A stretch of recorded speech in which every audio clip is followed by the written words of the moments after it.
नमस्ते, मेरा नाम है सुहास और आप देख रहे हैं यूथ क्लैप। दोस्तों, आज हम रिव्यू करने वाले हैं Amazon प्राइम पर रिलीज हुई web series Breathe into the Shadows का, जिसे Amazon प्राइम पर 12 चैप्टर्स में रिलीज किया गया है। और इस वेब सीरीज में हमें नजर आते हैं अभिषेक बच्चन, नित्या मेनन, इवाना कौर, अमित साध, प्लबिता बोर ठाकुर और सयामी खैर। दोस्तों, वेब सीरीज की कहानी को एस्टेब्लिश किया गया है दिल्ली में साइकोलॉजिस्ट अविनाश सभरवाल की फैमिली के साथ, जिसमें है अविनाश की वाइफ आभा सभरवाल और उनकी बेटी सिया सभरवाल। दोस्तों, वेब सीरीज की कहानी शुरू होती है दिल्ली में गायत्री मिश्रा नाम की लड़की के साथ, जिसको एक आदमी किडनैप कर लेता है। और गायत्री की किडनैपिंग के कुछ दिन बाद जब एक दिन अविनाश सभरवाल अपनी बेटी सिया के साथ एक बर्थडे पार्टी में जाते हैं, तब सिया को भी किडनैप कर लिया जाता है। इसी के साथ दोस्तों, दूसरी तरफ हमें देखने के लिए मिलता है सीबीआई ऑफिसर कबीर सावंत एक जेल में बंद हैं और कुछ दिन बाद जेल से उनकी रिहाई हो जाती है। और रिहाई के बाद कबीर सावंत और उनके जूनियर साथी प्रकाश कांबले अपना ट्रांसफर मुंबई से दिल्ली करवा लेते हैं।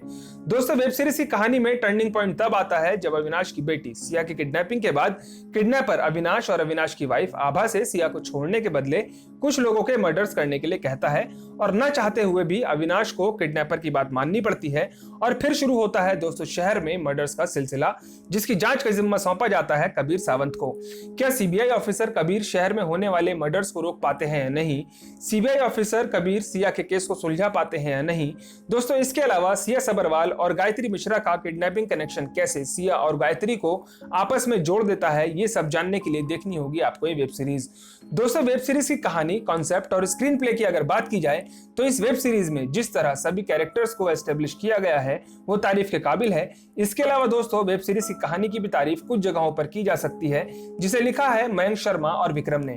लेकिन दोस्तों, वेब सीरीज का स्क्रीन प्ले धीमा होने की वजह से इस वेब सीरीज की कहानी अपनी ग्रिप ऑडियंस पर पूरी तरह से बनाकर रखने में नाकामयाब साबित होती है। दोस्तों, एक्टिंग की अगर बात की जाए तो अभिषेक बच्चन की परफॉर्मेंस एवरेज है, लेकिन अमित साध, नित्या मेनन और ऋषिकेश जोशी ने न सिर्फ अपने अपने कैरेक्टर्स को बखूबी निभाया है, बल्कि इनका परफॉर्मेंस स्लो स्क्रीन प्ले वाली इस वेब सीरीज में काफी हद तक ऑडियंस को बांध कर भी रखता है।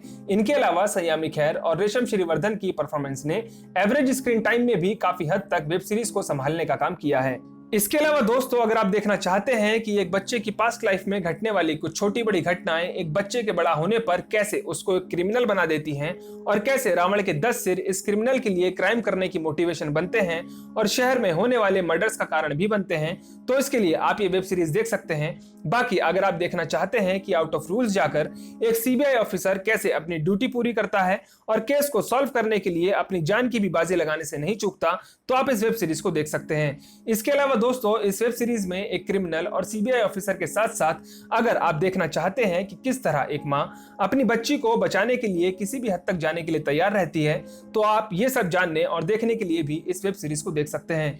दोस्तों, कुल मिलाजुलाकर अगर कहा जाए तो माइथोलॉजी और साइकोलॉजी को मिक्स करके बनी इस वेब सीरीज को पुराने आइडिया और अच्छी कहानी का एक एवरेज प्रोडक्ट भी कहा जा सकता है, क्योंकि अपने स्टार्टिंग पॉइंट से लेकर अपने एंडिंग पॉइंट तक कुछ जगहों पर यह वेब सीरीज आपको डिसअपॉइंट करती हुई भी नजर आती है। वेब सीरीज को एडिट करने के बाद, टाइम ड्यूरेशन को कम करने के बाद और बैकग्राउंड म्यूजिक पर थोड़ा और काम करने के बाद दोस्तों काफी हद तक इस वेब सीरीज को और भी ज्यादा इंटरेस्टिंग बनाया जा सकता था। तो दोस्तों, उम्मीद करता हूं कि आपको ब्रीथ इनटू द शैडोज का ये वेब सीरीज रिव्यू जरूर पसंद आया होगा। अगर आपने ये वेब सीरीज देखी है तो मुझे जरूर बताइएगा कि ये वेब सीरीज आपको कैसी लगी, और अगर आपने अभी तक ये वेब सीरीज नहीं देखी है तो इस वेब सीरीज को देखने के बाद मुझे कमेंट बॉक्स में जरूर बताइएगा कि ये वेब सीरीज आपको कैसी लगी। मैं मिलूंगा आपसे एक दिलचस्प वीडियो के साथ, तब तक के लिए नमस्ते।